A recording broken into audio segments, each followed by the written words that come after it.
Hello guys, how are you? I hope you will be fine. Today I want to teach you active voice to passive voice for past indefinite tense. यानी कि इसके पहले हमने present यानी कि present का सभी box पढ़े, यानी कि present indefinite, present continuous, present perfect, ठीक ना। और प्रेजेंट परफेक्ट कंटिन्यूअस टेंस का तो पैसिव वॉइस बनता नहीं, तो अब पढ़ेंगे क्या, पास्ट इंडेफिनिट टेंस, ठीक ना। तो अगर ये वीडियो अच्छा लगेगा तो वीडियो को लाइक, चैनल को सब्सक्राइब जरूर कीजिएगा, ठीक ना। एंड क्या पढ़ेंगे, क्या, active voice to passive voice for past indefinite tense, ठीक ना, पास्ट इंडेफिनिट टेंस।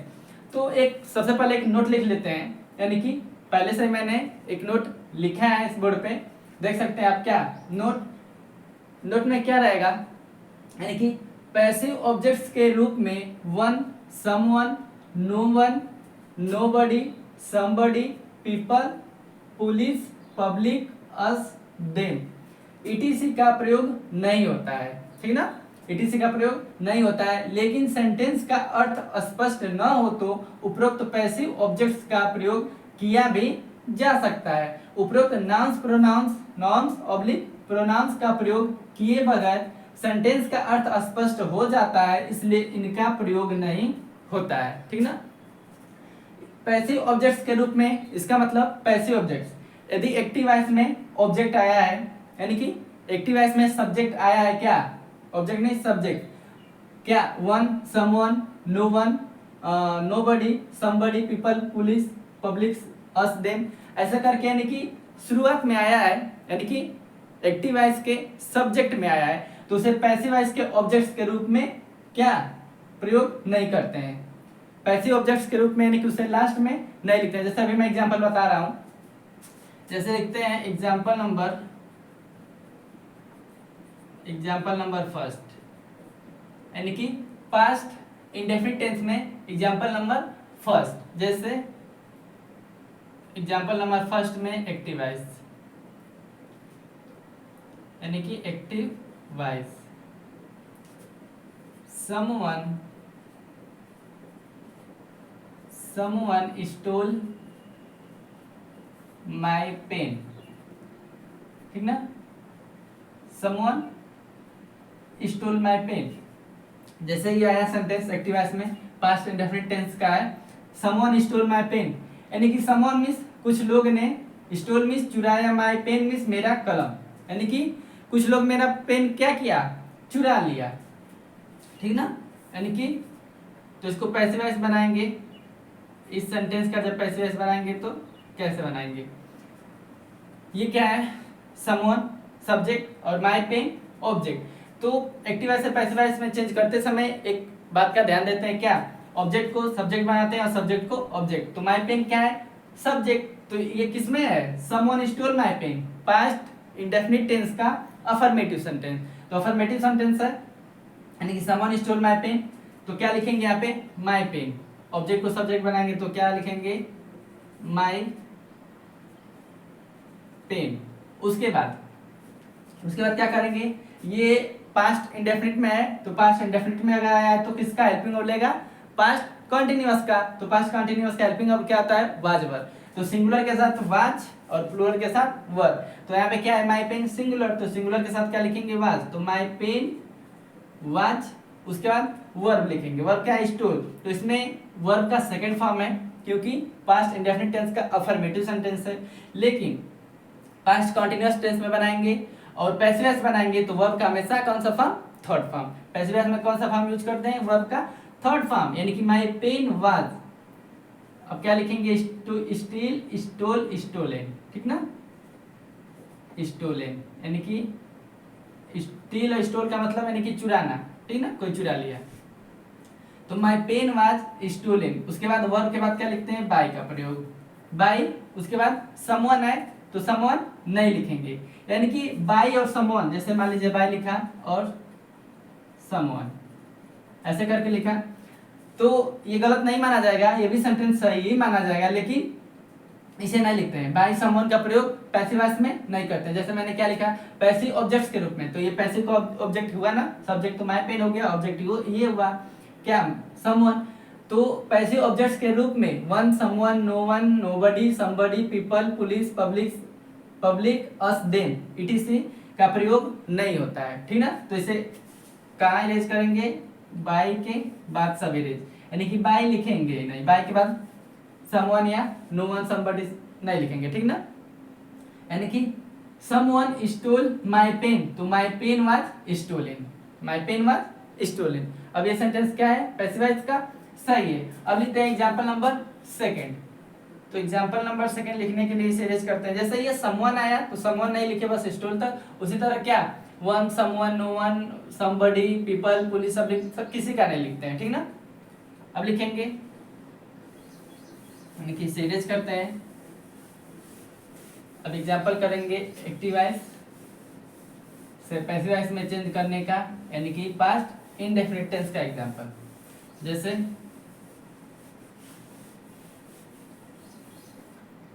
लिखेंगे example number second active voice, ठीक ना। एक्टिव वॉइस में रहेगा एग्जाम्पल नंबर सेकेंड में। जैसे अफर्मेटिव का एग्जाम्पल एक और कर लेते हैं। आई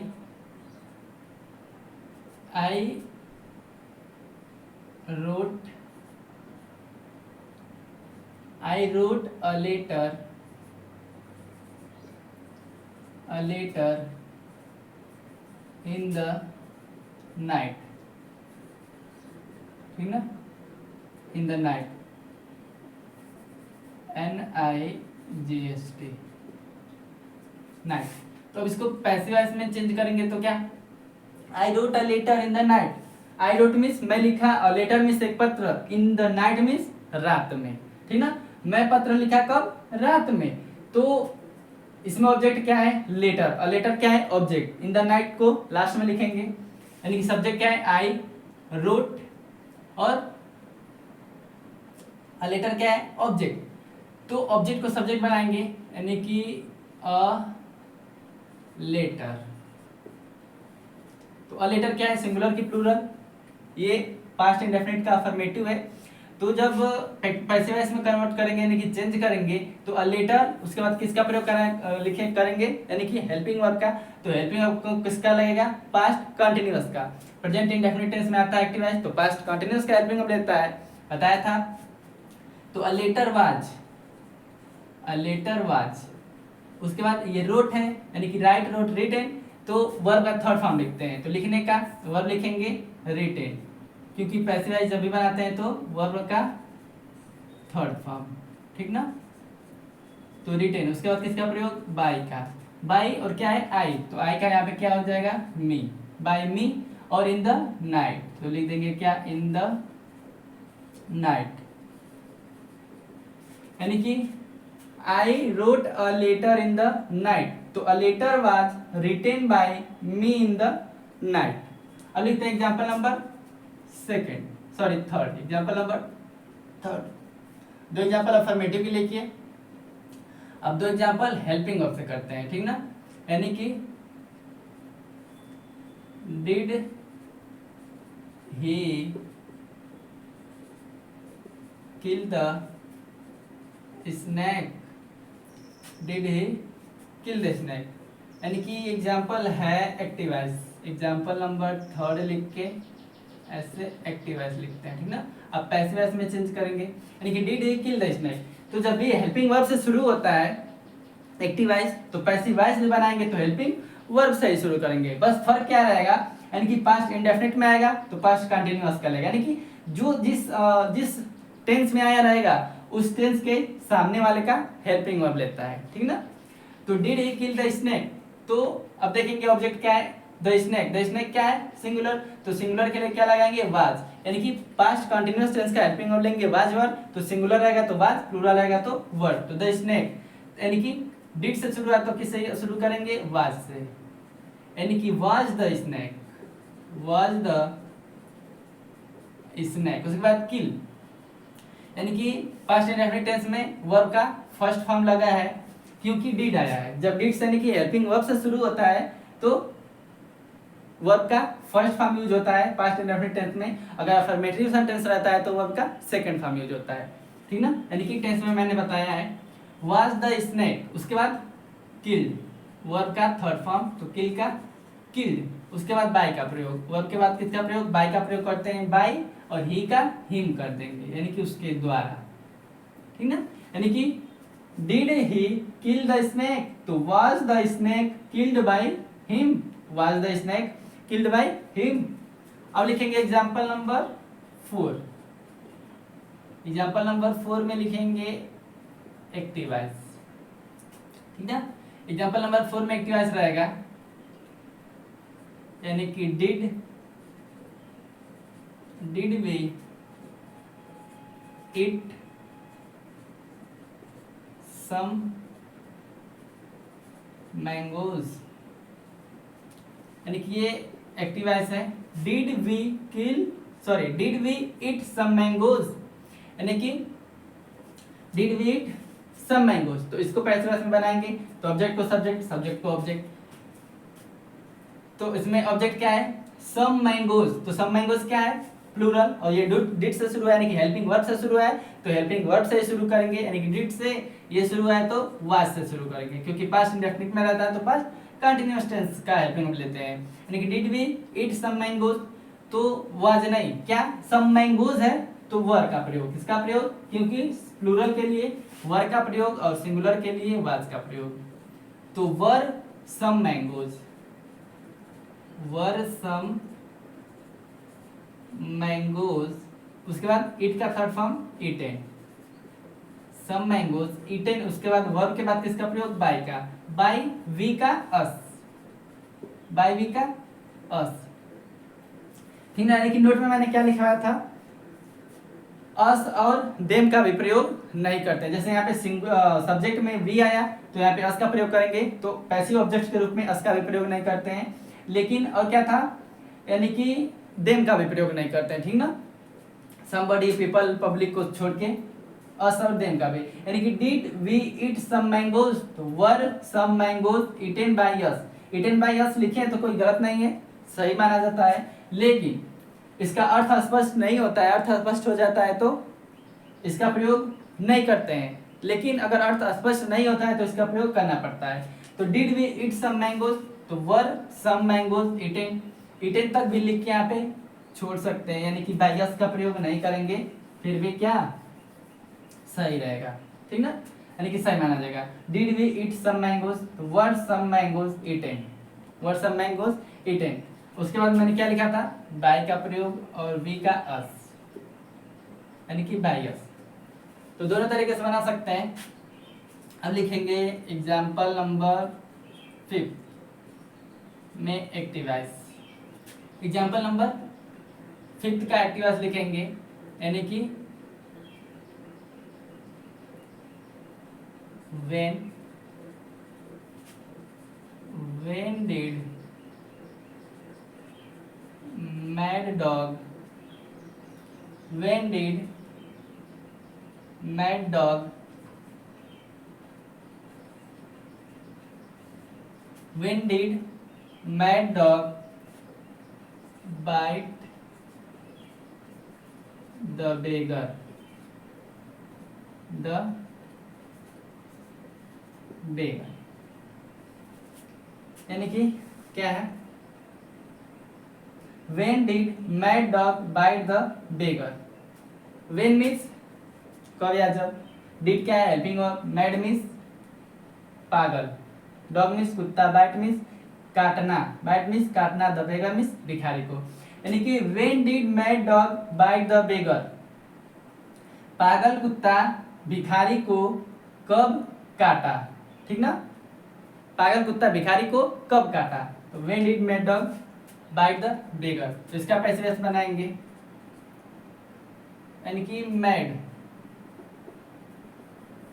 डॉग पागल कुत्ता, ठीक ना, when did mad dog bite the beggar, तो किससे शुरू है एक्टिव वॉइस, क्वेश्चन वर्ड से, तो क्वेश्चन वर्ड से ही शुरू करेंगे, यानी कि when से शुरू है तो when से ही शुरू करेंगे, उसके बाद did लगाए तो इसमें क्या लगाएंगे, द बेगर है यानी कि भिखारी, तो वाज का प्रयोग, was the, when was the beggar,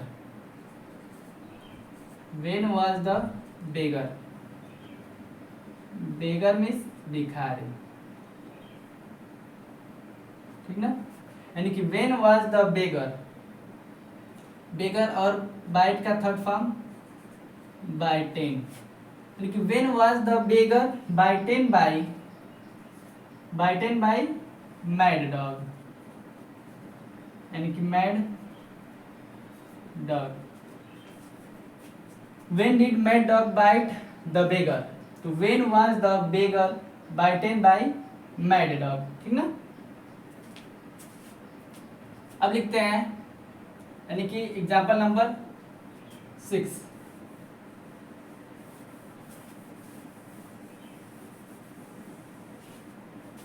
example number 6 का एक्टिवाइज, ठीक ना। यानी कि एक्टिवाइज लिखेंगे एग्जाम्पल नंबर 6 में, वेयर डिड